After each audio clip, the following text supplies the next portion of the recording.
Hello, I'm Anders here at PCIM. Thanks for joining us in the Wolfspeed booth today. I'd like to share a little bit about the SpeedVal Kit with you.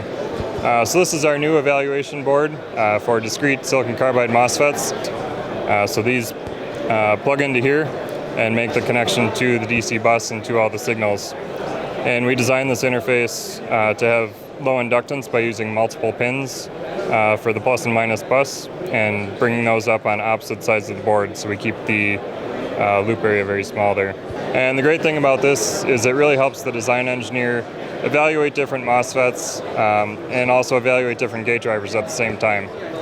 So you can see here we've got a full setup here. It consists of a motherboard, power daughter card, and a gate driver card.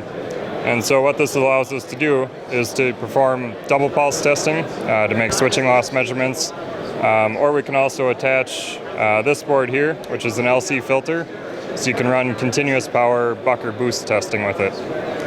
And the great thing about this eval board is you can easily swap out your half-bridge MOSFET card for a part with a different RDS on or different voltage rating.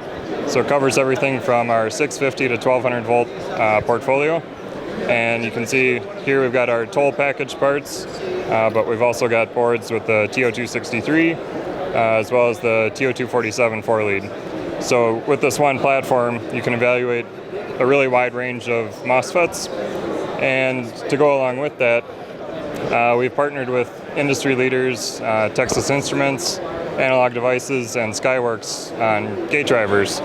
And so in partnership with them, we've developed compatible gate driver cards. And so those can easily swap in and out here as well. You just unplug one, plug in the other one, and now you can test the full solution, so the gate driver with the MOSFET.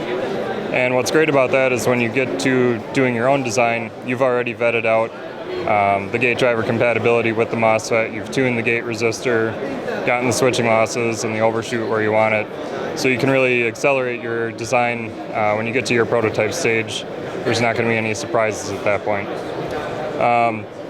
The last thing to go along with this on the hardware side is you can either drive the PWM signals externally with a function generator, or later this summer we'll have firmware and a GUI to go along with control cards from NXP or Texas Instruments. So you can plug those in here and use those to drive the PWM signals as well. So it's just another way to make it easier to use, and you can even start your own firmware development if you want, and use this as a launching point for your own firmware development. Lastly, to go along with this, we have a LT Spice model that includes some of the key parasitic elements from the board. So you can have a digital twin in LT Spice for this as well. And that shows you how the impact of parasitics can have on the system, so that as you develop your own board, you have a good feeling for how to account for those parasitics and control those in your design. So thanks again for joining me here at the Wolfspeed booth. I hope you learned something about the SpeedVal Kit.